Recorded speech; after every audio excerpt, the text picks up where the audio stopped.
Hi, y'all. Kurt and Christy, we want to update you on things going on with us. But first, happy holidays. Yeah. We're decked out in our Washington gear because today is the Apple Cup, Washington versus Washington State. So if you're a Coug fan or you're a Tennessee Vols fan, sorry, we still bleed purple. That's right. That's still the case with us. But at this time of year, we just want to make you aware of some things that have been going on and a few things that are upcoming. One of the things that we're really excited about, and we do it every year, and we don't know how the Lord continues to bring people to us. Right. We don't advertise much, but we have interns every year that we spend a special amount of time with every week, teaching them the principles of identity and freedom in Christ through walking through the life of Christ in the four Gospels and other materials from our workbooks. And we have them lead small groups and do public speaking and writing projects so they can internalize and share what they've learned. Right. If that's something that's of interest to you in the future, it goes from August until May. Get a hold of us and we'll tell you how you can become involved in that. But we have people from Canada, from Colombia, from Tanzania, from Costa Rica, and we've got 4 locals here from the Knoxville area joining us every week. Right.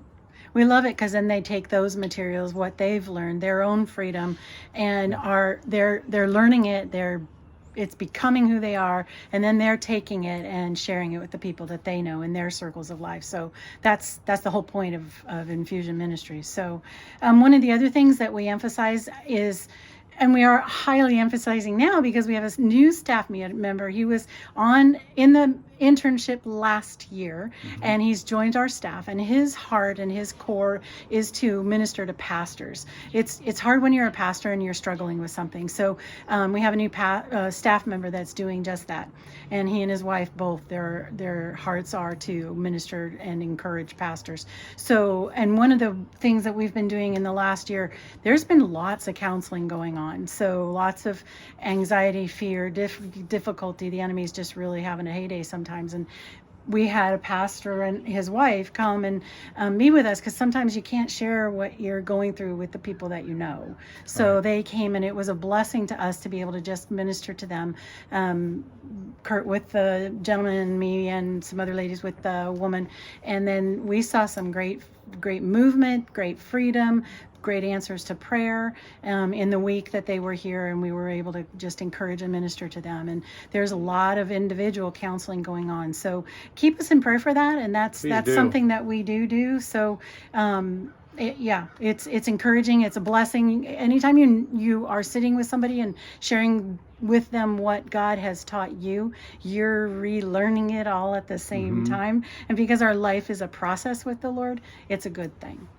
One of the other themes of this year is cooperation with other ministries. Right. So, for example, recently I just became a member of the governing board of another ministry in Nebraska that helps people walk in identity and freedom and counsels with people using our materials. Right. And so that's a real blessing to lock arms with the saints in Nebraska. Also, I had involvement recently in a freedom conference at a local church, City Hills Church here in Knoxville, that has identity and freedom as one of their core values. And it's just wonderful that we're not in competition with each other. Right. We just want to see people walk into the freedom that Christ has already provided for them. Right.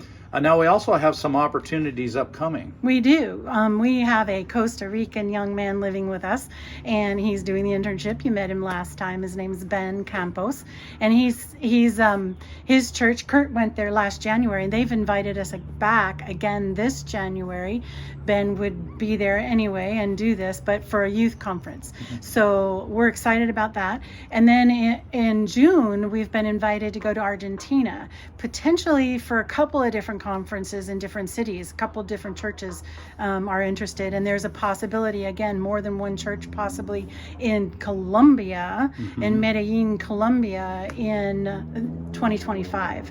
They'd like it earlier, but I'm not sure we could handle that. So many different travelings in one year. So that's coming up. If you, of course, for all of our trips, we have to raise the support for that. If God has opened that door now for Kurt and Christy, we'll walk through it if the Lord provides. And Kurt he's excited to have me go. I haven't been able to go on any of the trips yet. So this one would be interesting or fun for me to be able to go and minister. I can't speak Spanish well, but I can pray well. So that would be a blessing. If you're interested, or if God so leads, would you just pray about partnering with us for Costa Rica and Argentina? Yeah, and then finally, we're just doing a lot of editing work on core workbooks. Like for this youth conference, we're putting that into Spanish and reformatting it to be more appealing to a younger crowd. And then members of our team are involved in writing projects, and we're both involved in editing and formatting and doing those kinds of things. So our plate is really busy in a good way. So we just want to wish you a Merry Christmas. We hope your Thanksgiving was great. Go Huskies. Go Dogs. And please let us know if we can be praying for you in any way. We love you. We thank you for your partnership with us. And we're just grateful that we get to do God's kingdom work and do it together. That's right. All right. Blessings to y'all. Bye.